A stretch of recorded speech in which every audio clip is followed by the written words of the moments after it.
Isaac Sarason is a skilled hacker formerly employed by British Telecom-Sprint. With his health failing, Isaac did the only thing he could think of. He ran. He found a haven in a working-class district of the city known as Little Russia. There Isaac took on a new name, Ishmael. Within hours of his arrival, he was embroiled in the affairs of a brutal member of Lomidze organized crime family known as Leo. Convinced by a longtime friend, Frankie, to flee from his commitments to the Lomidze family, Isaac found himself hunted by the ruthless Leo. On a rooftop, far from witnesses, Leo murdered Frankie. Only through the use of his skills as a hacker was Isaac able to drive Leo off. Now wounded, alone, and far from help, Isaac depends on the kindness of strangers. What do you do when the only way to save those you love is through the use of proxies? Colbyjack.net is proud to present Firmware Proxy by Colbytrax. 27. I checked the clock. It was closing rapidly on 2.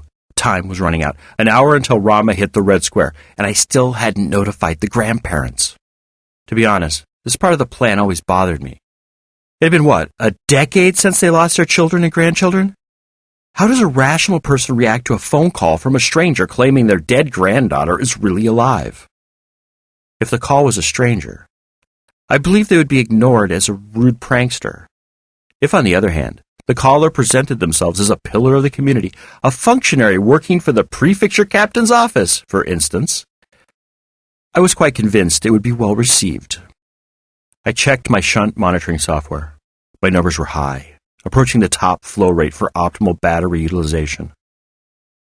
If they went much higher, the shunts would be forced into power-gulping turbo mode, or I would be facing a crippling case of aphasia.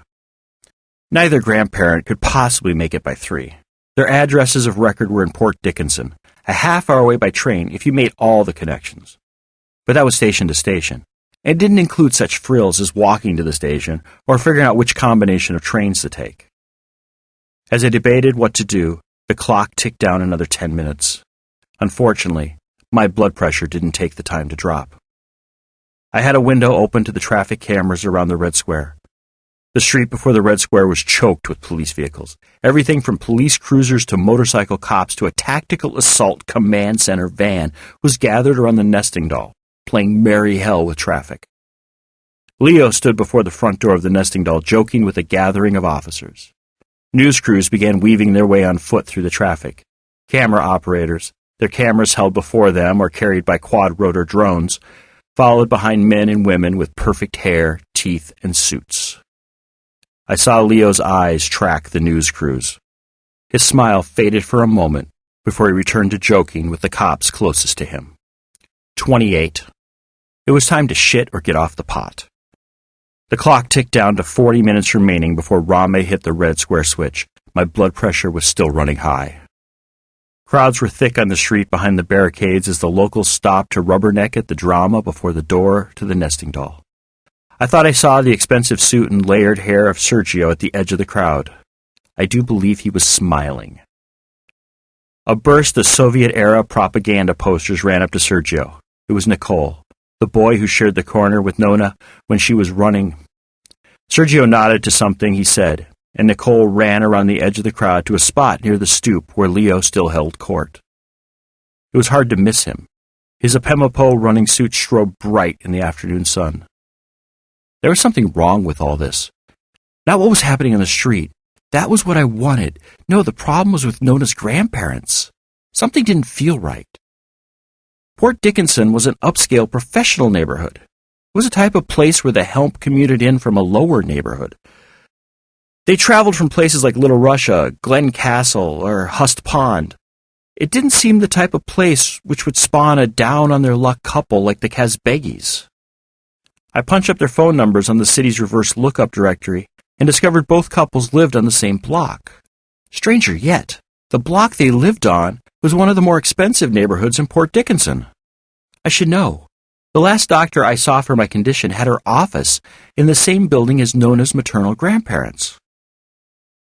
I saw a police cruiser work its way through the crowd before the nesting doll. I made out the words Child Services above the shield painted on the door of the cruiser.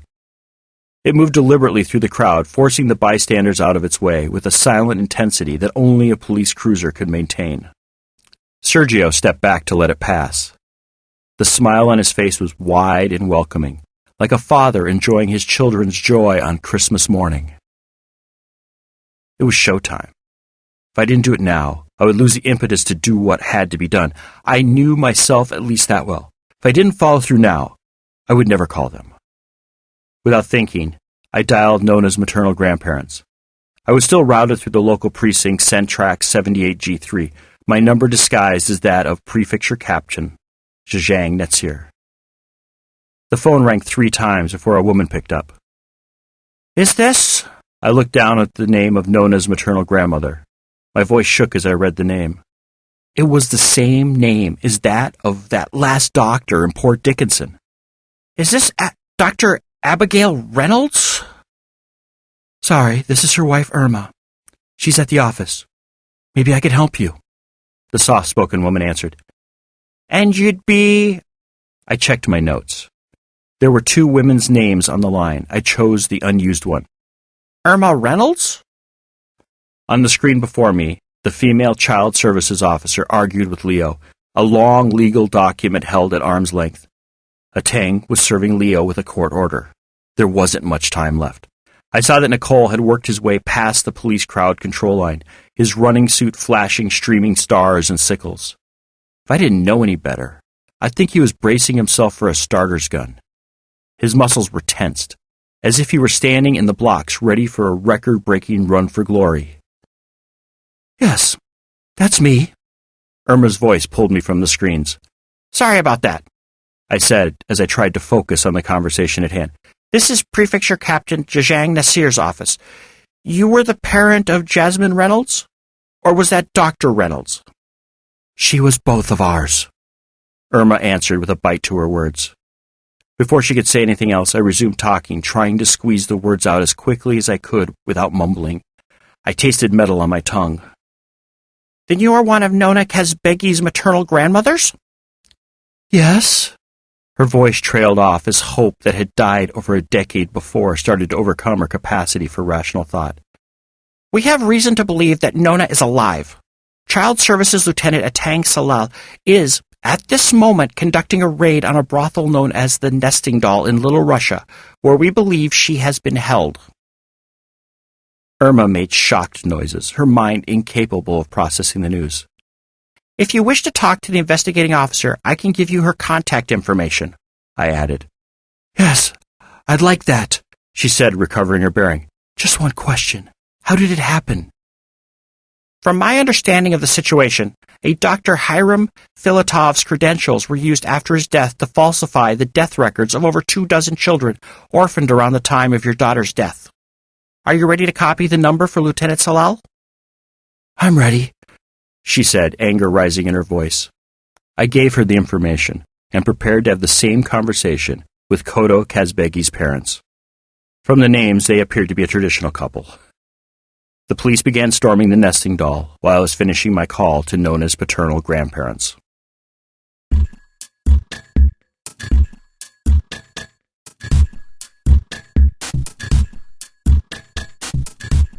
Firmware, Proxy, is the second book in the Firmware pentology. That's 5 books, if you must know. It begins moments after Firmware Hijacked ends. So if you haven't heard or read Firmware Hijacked, this would be a good time to head on over to Colbyjack.net and either download the podcast on the audio side, read the episodes on the visual side, or download the Colbyjack Sunday Reader issues 1 through 20 in your choice of either EPUB or Mobi. Firmware, Hijacked, and Proxy are both available in ebook versions from our store at shop.colbyjack.net, amazon.com, and Barnes & Noble. Just search for Colbytrax. That's Colbytrax. I'm the only one. A complete audiobook version of both Firmware, Hijacked, and Proxy is available for download through our shop as well. If you don't need any stuff, but would like to support our work, drop on by Colbyjack.net and hit the pretty little donate button conveniently located on the right-hand side of the blog roll. If you're on a smaller screen, the button will be found at the bottom of the page.